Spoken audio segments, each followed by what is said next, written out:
Parfaitement. Bon, je ne sais pas ce qui s'est passé. Bon, je vais faire très court après l'intervention de M. Fournier.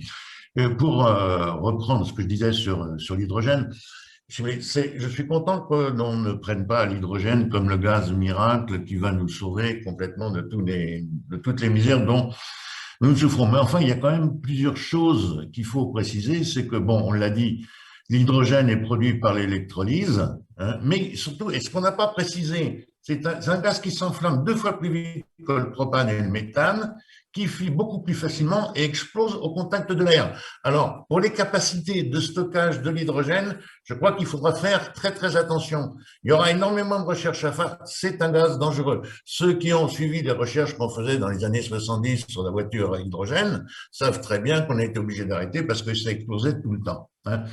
Et ensuite, je vais reprendre, c'est la présentatrice qui a parlé de l'association France Hydrogène. Et je vais reprendre les mots du directeur, qui est M. Philippe Boudry, donc président de l'association France Hydrogène et ex-directeur de GRT Gaz. Il disait, c'est un vecteur énergétique dangereux, même si les professionnels prennent toutes les précautions. On ne va pas se le cacher, il y aura des morts à cause de l'hydrogène. Voilà. Donc, c'est pas moi qui le dis, c'est le président de France Hydrogène. Alors, l'électrolyse permet de décomposer l'eau en oxygène et en hydrogène grâce au courant électrique. Le principe est simple, mais il demande, premièrement, une production en série gigantesque d'électrolyseurs, eux-mêmes grands consommateurs de métaux ou de produits toxiques. Il ne faut pas l'oublier, ça. Et deuxièmement, des quantités d'électricité considérables pour l'électrolyse elle-même.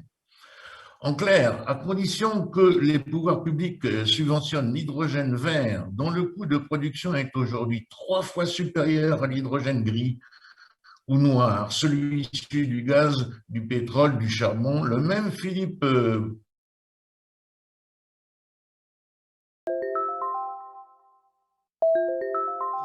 remplacer les énergies fossiles.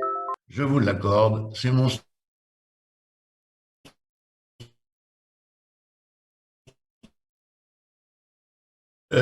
Nous avons certains plans pour développer l'hydrogène. Mais si vous voulez, dans le projet Iber, on va alimenter 100 véhicules à hydrogène. Isoparc 30, ça fait pas vraiment très très sérieux. Et comme elle le disait également, dans le défi que vous lanciez, vous ignorez royalement la possibilité d'énergie nucléaire que l'on a en France. D'ailleurs, vous n'en parlez même pas dans le SRADET. J'ai toujours trouvé ça assez fantastique. Alors, si on envisage réellement une révolution industrielle, parce que franchement, l'arrivée de l'hydrogène représente une révolution industrielle, la 4e du nom, à mon avis, il faut passer par la puissance de l'État, car lui seul peut faire de tels efforts. La région n'a pas la compétence sur la production de l'énergie. Et ça, c'est Emmanuel Macron qui l'a dit. J'aime beaucoup citer les gens. Aucun pays européen ne peut produire d'hydrogène avec un mix électrique décarboné comme nous pouvons le faire grâce au nucléaire. En 2017, le président qui s'était engagé à faire baisser la part du nucléaire dans le mix électrique à 50% d'ici 2025. 3 ans plus tard, l'objectif est enterré et la perspective inversée. Le gouvernement fait du nucléaire un atout pour le climat en lui consacrant 470 millions d'euros prélevés sur les 30 milliards consacrés à la transition écologique. Alors, il y a quand même un problème parce que d'ici 2028, 46 réacteurs sur les 56 vont atteindre leur durée de fonctionnement maximale de 40 ans. Alors, il faudra choisir et ne pas discriminer l'énergie nucléaire. Et le seul moyen de pouvoir utiliser l'hydrogène, et pour vous, ça sera un énorme défi, c'est d'entretenir et de faire entretenir les centrales et même, j'ose le dire, d'en construire d'autres.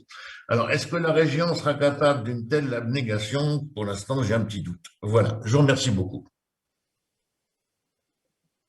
Bon, merci pour